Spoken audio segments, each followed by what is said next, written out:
Hola, muy buenas tardes. Estamos aunando ideas con el capítulo regional y el capítulo del Colegio Médico Van Buren para ver de manera mancomunada la manera de honrar a quienes nos precedieron en estas materias de diálisis y a su vez para el equipo actual. Cuénteme, ¿cuáles han sido los pioneros o cuáles fueron los pioneros que comenzaron con esta actividad de diálisis en el hospital?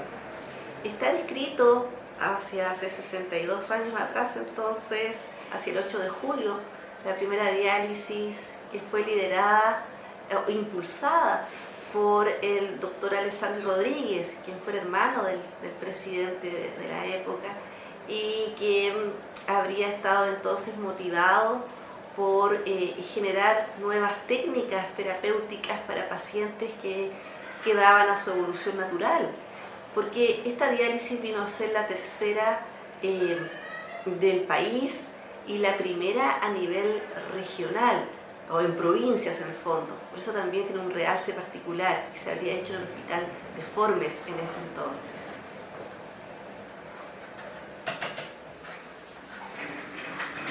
¿Hay algún testimonio o alguna posibilidad de contar con testimonios de colegas o personas, funcionarios que hayan trabajado en los primeros tiempos de esta diálisis?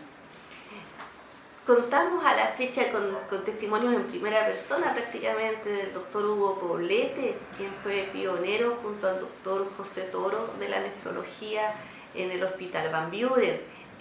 Si bien ellos no estuvieron, por supuesto, por razones obvias, de manera concomitante en esos años, pero tienen testimonio muy directo del quehacer de esa época y además son quienes nos van a poder compartir los nombres del resto del equipo de profesionales y técnicos que trabajaban entonces en estas faenas. Me refiero a los enfermeros del momento, a los técnicos paramédicos, a la gente de aseo que los auxiliaba. Creo que hay muchos protagonistas a los que debemos honrar en su memoria. A su juicio, ¿cuál ha sido la evolución que ha tenido esta técnica de diálisis durante los últimos 50 años? Absolutamente provisoria. La técnica de reemplazo renal mediante la hemodiálisis ha salvado vidas. Eso era en un principio el objetivo, pero ahora no solo las salva, sino que les da una sobrevida provisoria y con gran calidad de vida. Así es que ha sido una técnica que ha cambiado el perfil de mortalidad del enfermo renal en estadios avanzados. Y desde el punto de vista epidemiológico, la población que requiere diálisis, ¿cuál ha sido el perfil se ha incrementado o se ha mantenido estable? ¿Cuáles han sido más o menos las condiciones que han debido afrontar desde ese punto de vista? Lamentablemente las cifras son exponenciales de esa magnitud. Se precipitaron más aún después de pandemia. A la cifra en nuestro país tenemos cerca de 25.000 pacientes en diálisis, cerca de un 6% de ellos en diálisis peritoneal, que es otra técnica de reemplazo, y el número restante, que es el gran grueso, en hemodiálisis. Así que las cifras no son optimistas, obedecen también, claro, a la debacle que hubo en pandemia y el compromiso renal subyacente, pero además a las enfermedades crónicas que las acompañan o que son factores de riesgo inherentes, como la diabetes y la hipertensión, entre otras. ¿Existe a nivel país una preocupación por el hecho de que en muchos centros hospitalarios no hay disponibilidad de hacer este procedimiento y se están haciendo en diálisis de índole particular, por así decirlo? ¿Cuál es más o menos la visión que tienen ustedes respecto de esa condición? Pienso a título personal, no quiero ser con una respuesta que me aventure en lo temerario, pero pienso que hemos progresivamente respondido como país a las necesidades de nuestros enfermos renales. ¿A qué me refiero? Que lamentablemente en Latinoamérica somos solo 4 países que podemos ofrecer las técnicas de reemplazo renal con esta suerte de programa, de gratuidad en comillas, pero que beneficia a todos nuestros pacientes. Hay muchos países del mundo que tristemente señalan con el dedo a quién poder hacerle hemodiálisis o no. Y nosotros es una condición muy del tiempo pasado. En la fecha actual podemos ofrecer con seguridad trasplante renal a quienes lo requieren, trasplante renal donante fallecido o donante vivo relacionado o no relacionado, trasplante cruzado, trasplante criterio expandido, terapias de reemplazo renal mediante hemodiálisis, hemodiafiltración crónica, diálisis peritoneal y a su vez también preocuparnos del manejo conservador en aquellos grupos etarios o condiciones particulares de pacientes con falla renal avanzada en donde no hay expectativa terapéutica, sin embargo no quedan a un triste abandono, sino le ofrecemos un plan integral de manejo hasta el último devenir de sus días. No veo tampoco un lucro a través del ejercicio de la terapia de reemplazo renal en los centros extrahospitalarios.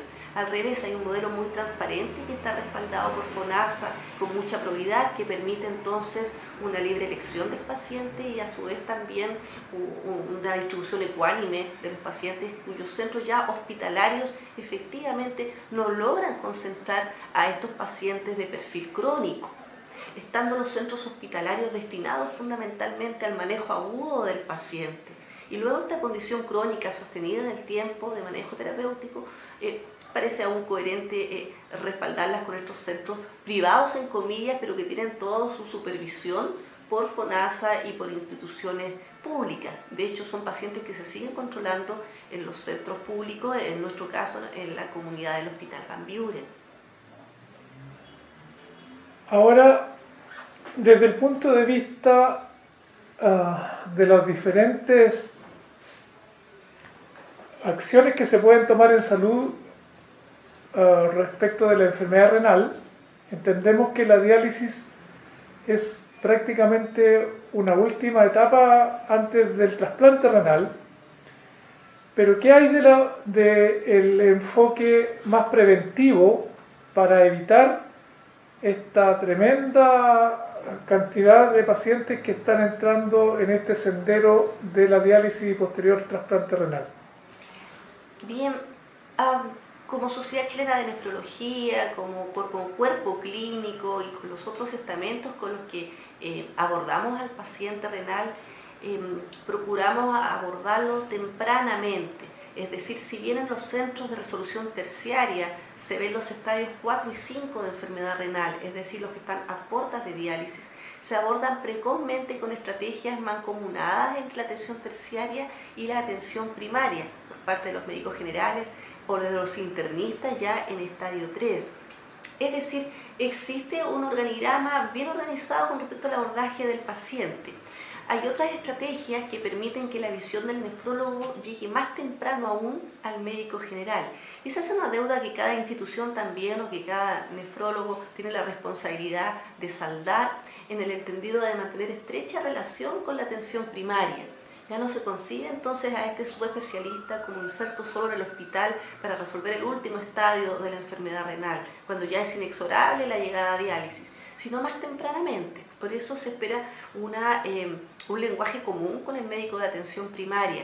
Para ello hay estrategias que el Ministerio ha desarrollado, entre ellas el Hospital Digital desde hace largo tiempo, y a su vez también los programas de referencia y contrarreferencia que hacen las subespecialidades hacia atención primaria, o estrategias como hacemos en nuestro hospital en particular de telenefrología sincrónica, con localidades aisladas, territorios insulares particularmente. Así que el lenguaje común debe gestarse tempranamente y a nivel de atención primaria.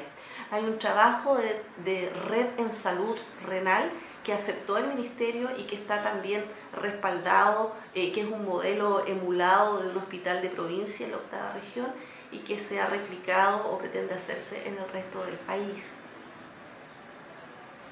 ¿Hay algún tipo de factores que pudieran estar determinados por estilos de vida, tipos de alimentación, o aspectos que en definitiva cuesta más controlar desde el punto de vista sanitario? Absolutamente. Somos un país que las últimas encuestas nacionales de salud, que son respaldadas por la Universidad Católica y el Ministerio de Salud, han revelado que somos un país que va hacia el sobrepeso progresivamente, que va al sedentarismo, que va al bajo consumo de agua, al mayor consumo de sodio, que tenemos un perfil de más descompensación de hipertensión.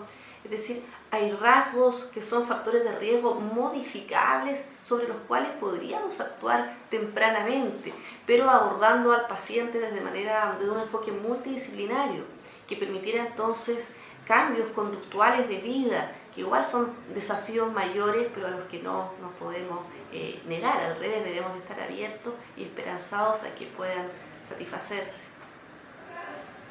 Y dentro de estas medidas que pudieran cambiar estos hábitos, ¿cuál es la intervención que usted considera que sea más efectiva?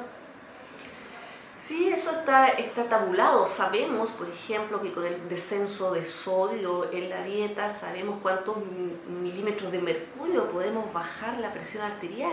Entonces, son factores que están tabulados, que son bien conocidos. Pensamos que actuar en los factores de riesgo, que son los grupos de hipertensos, diabéticos, mayores de 60 años, o bien pacientes que han tenido familiares directos, que son nefrópatas en diálisis, son nuestro blanco de atención.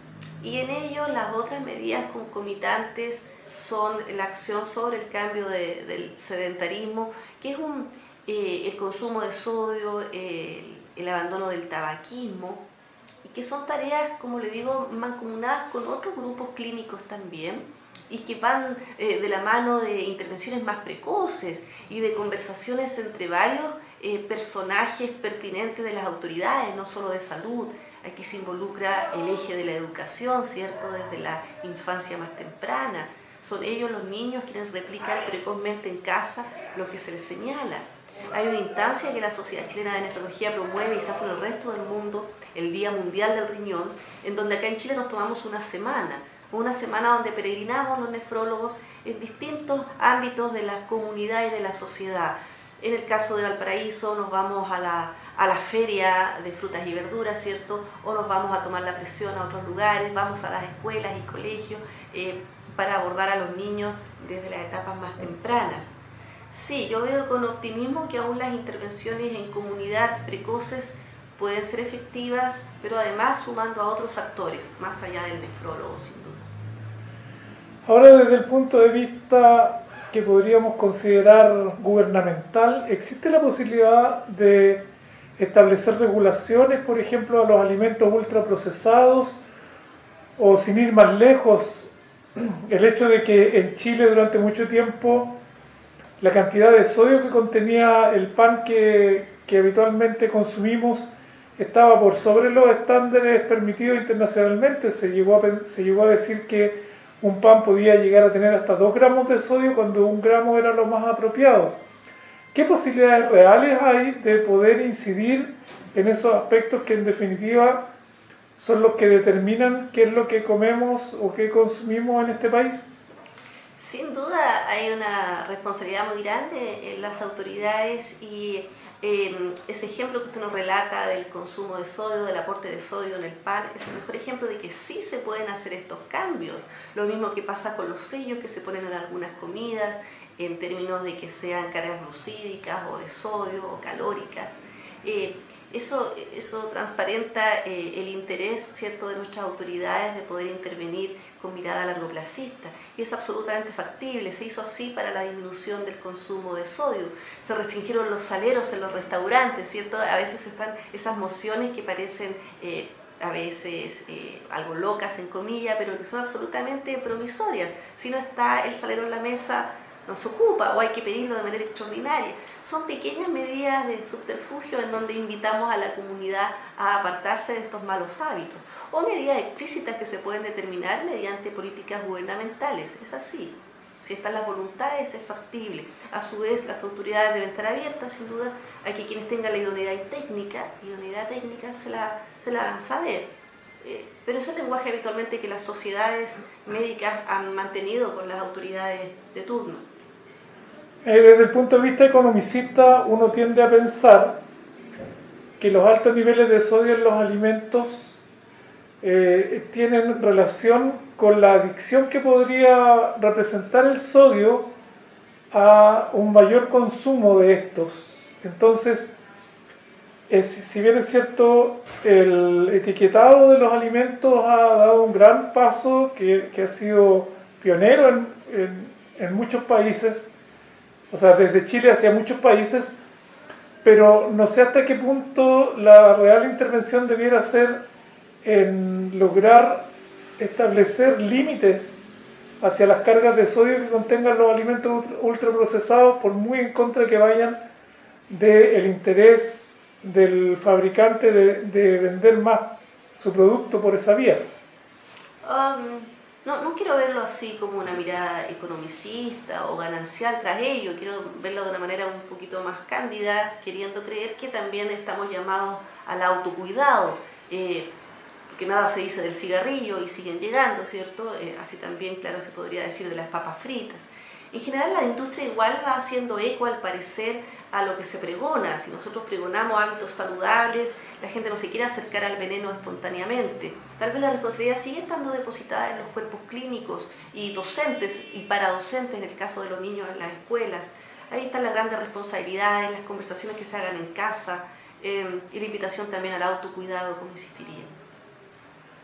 Muchas gracias, doctor. Gracias a ustedes.